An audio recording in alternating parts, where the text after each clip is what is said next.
নমস্কাৰ, আপোনালোকক স্বাগতম জনাইছোঁ মোৰ এটা ভিডিঅ'লৈ। মামাৰ কিন্তু তামাম খং উঠিছে দেই। কাৰো ওপৰত গম পাইছেনে? মামাৰ খং উঠিছে অখিল গগৈ ডাঙৰীয়াদেৱৰ ওপৰত। কাৰণ অখিল গগৈ ডাঙৰীয়াদেৱে বাংলাদেশত যিখিনি অসমীয়া মানুহ আছে সেই মানুহখিনিক গুৰুত্ব দিয়া নাই, আৰু সেইবাবেই হিমন্ত বিশ্ব শৰ্মা ডাঙৰীয়াদেৱৰ বহুত খং উঠিছে অখিল গগৈ ডাঙৰীয়াদেৱৰ ওপৰত।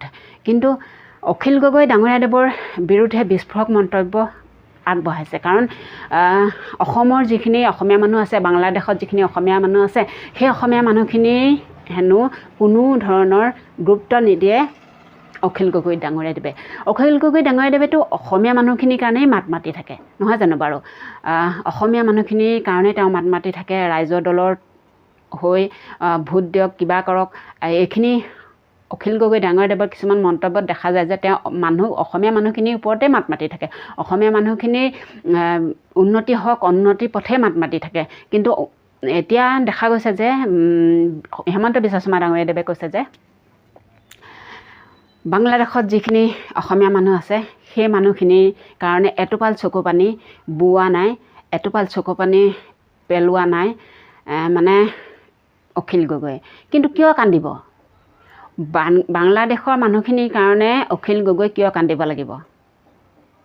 হয়তো কিছুমান কথাত এনেকুৱা লাগে যে বাংলাদেশত যিখিনি অসমীয়া মানুহ আছে, হয়তো কেতিয়াবা মামাই কিজানি অসমলৈ সেই অসমীয়া মানুহখিনিক লৈ আনে। তেওঁলোকক বাংলাদেশী অসমীয়া মানুহ, গতিকে বাংলাদেশৰ অসমীয়া মানুহ বাংলাদেশতেই থাকক।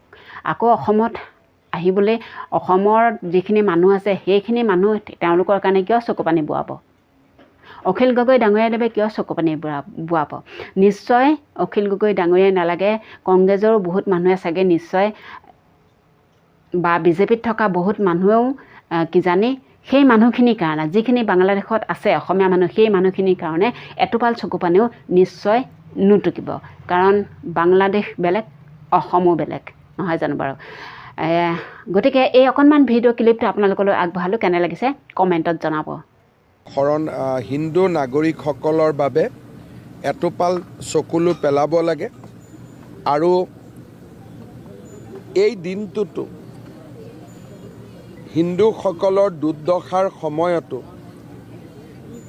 এষাৰো মৰমৰ মাত নিদি অখিল গগৈ ডাঙৰীয়াৰ দৰে বামপন্থী লোকসকল সঁচাকৈয়ে যে হিন্দু লোকসকলৰ বিৰোধী তাক আকৌ এবাৰ উদঙাই দিছে। গতিকে হিন্দু বিৰোধী এই ব্যক্তিগৰাকীক হিন্দু লোকে কি ধৰণে গ্ৰহণ কৰিব তাক সমাজে বিচাৰ বিবেচনা কৰি চোৱা উচিত।